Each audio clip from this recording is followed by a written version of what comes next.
lepas pantai selatan Jawa terbentang sebuah pulau yang namanya Nusa Kambangan.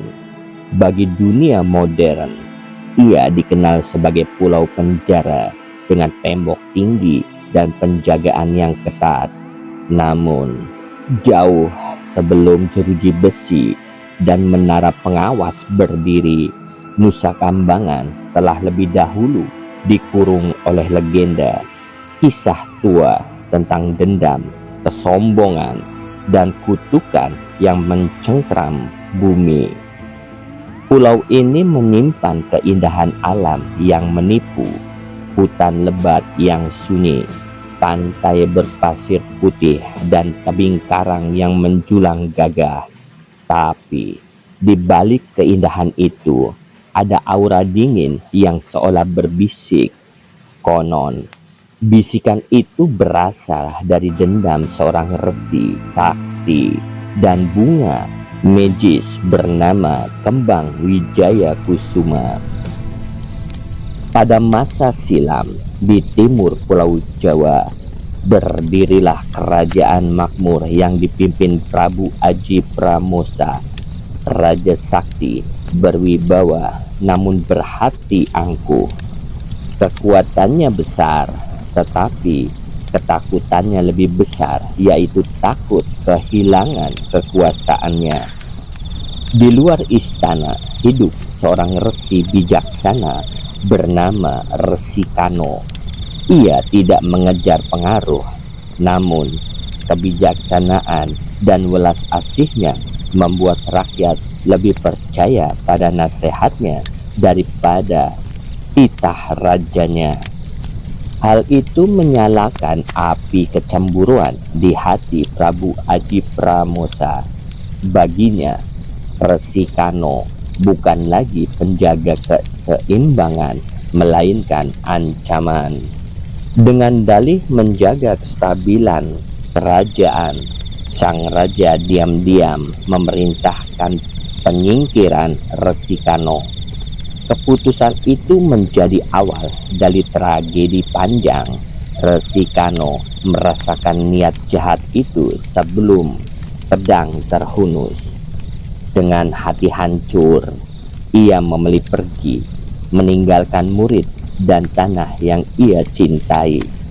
Perjalanannya membawa menembus hutan gelap, gunung sunyi, hingga akhirnya bisa tiba di tepi laut selatan, tempat angin berteriak dan ombak menghantam karang tanpa henti. Di sanalah ia bertapa, mencoba memadamkan luka batin. Namun keadilan tak kunjung datang. Setiap doa berubah menjadi keluhan, dan setiap keheningan diisi bayang-bayang pengkhianatan. Perlahan kebijakan Resi Kano terkikis. Dendam tumbuh, merusak kesucian kekuatannya. Pada suatu malam, ketika laut mengamuk dan langit tertutup awan, emosi Resi Kano meledak. Energi gelap yang lahir dari kebencian memanggil sesuatu dari kedalaman samudera. Dari laut selatan muncul seekor naga raksasa, makhluk api yang menjadi wujud nyata dendamnya. Tubuhnya bersisik baja, matanya merah menyala. Setiap gerakannya memicu gelombang besar, membakar desa-desa pesisir, menghancurkan ladang, dan menebar teror. Rakyat yang putus asa akhirnya memohon pertolongan kepada satu-satunya sosok yang mereka miliki, yaitu Prabu Aji Pramosa. Bagi sang raja, bencana itu adalah kesempatan. Ia datang ke medan pertempuran membawa pedang pusaka dan harga diri. Pertarungan sengit pun terjadi di tepi laut. Api melawan baja, kebencian melawan keangkuhan. Setelah pertarungan panjang, Prabu Aji Pramosa akhirnya menemukan kelemahan sang naga. Dengan sisa tenaga terakhir, ia menerjang dan menancapkan pedang pusakanya tepat di jantung makhluk itu. Naga raksasa itu mengeluarkan raungan terakhir yang mengguncang langit, lalu tubuhnya runtuh ke tanah, perlahan menghilang bagai kabut. Kemenangan itu dibayar mahal.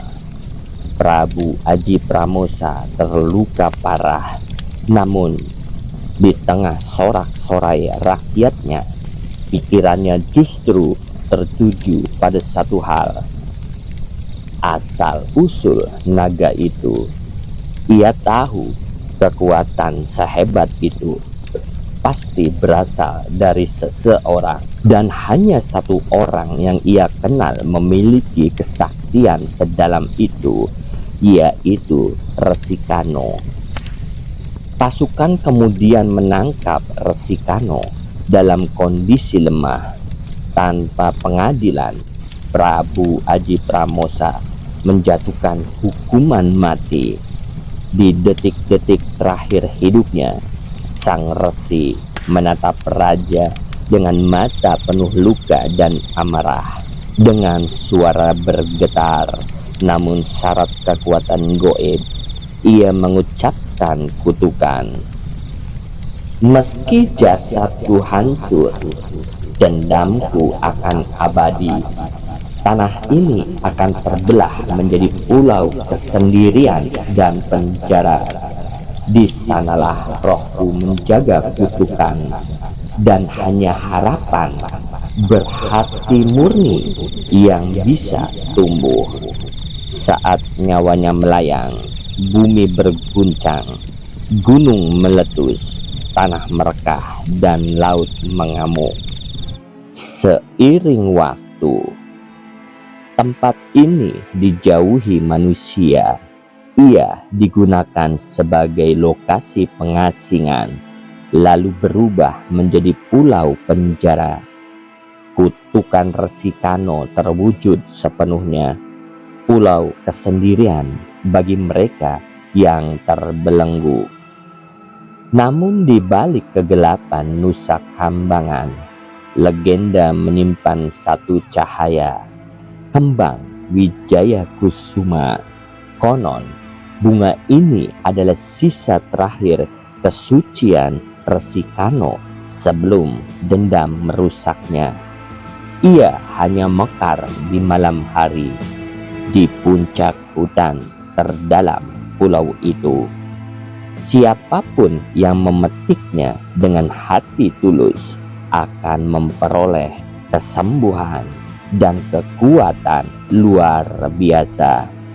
Namun jalannya dijaga roh-roh penasaran dan energi goib yang tak pernah tidur. Kembang Wijaya Kusuma menjadi simbol paradok Nusa Kambangan. Di tanah kutukan, harapan tetap tumbuh di pulau penjara. Kebebasan sejati masih mungkin ditemukan, dan hingga kini Nusa Kambangan tetap berdiri membisu, menyimpan dua warisan abadi, yaitu dendam yang membelah bumi dan harapan yang menolak mati.